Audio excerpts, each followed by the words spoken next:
ನಾನೀಗ ಬಂದಿರೋದು ಗಾಲಾ ಬೌದ್ಧ ವಿಹಾರಕ್ಕೆ. ವಿಹಾರಗಳು ಅಂತಂದರೆ ಬೌದ್ಧ ಭಿಕ್ಷುಗಳು ವಾಸವಾಗಿರುವಂತಹ ಒಂದು ಪ್ರದೇಶ.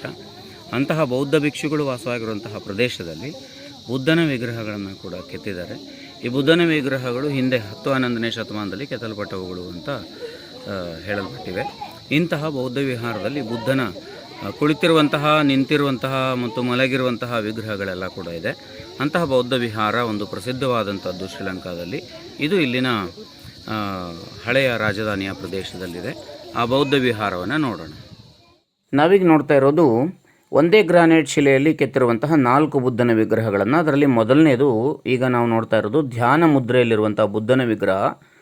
ಇದು ಕುಳಿತಿರುವಂತಹ ಸ್ಥಿತಿಯಲ್ಲಿದೆ.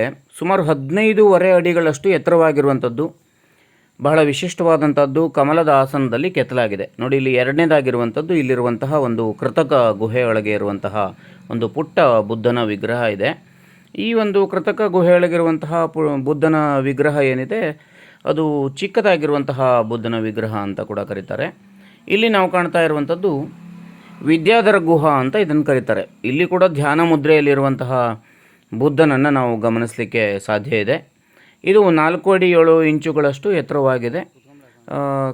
ಇದೊಂದು ಕೃತಕವಾಗಿ ನಿರ್ಮಾಣ ಮಾಡಿರುವಂತಹ ಗುಹೆ ಅಂತ ಕರೀತಾರೆ.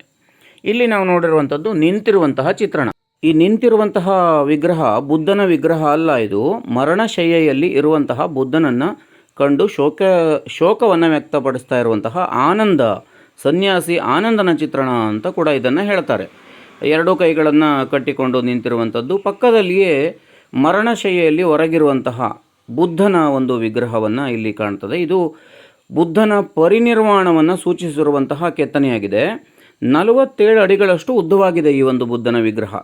ಈ ರೀತಿಯಾಗಿ 4 ಪ್ರಮುಖ ವಿಗ್ರಹಗಳನ್ನು ನಾವಿಲ್ಲಿ ನೋಡಲಿಕ್ಕೆ ಸಾಧ್ಯ ಇದೆ. ಒಂದು ಧ್ಯಾನ ಮುದ್ರೆ, ಇನ್ನೊಂದು ವಿದ್ಯಾಧರ ಗುಹಾ, ಇನ್ನೊಂದು ನಿಂತಿರುವಂತಹ ಒಂದು ಆನಂದನ ಚಿತ್ರಣ, ಇನ್ನೊಂದು ಬುದ್ಧನ ಪರಿನಿರ್ವಾಣವನ್ನು ಸೂಚಿಸಿರುವಂತಹ ಕೆತ್ತನೆ.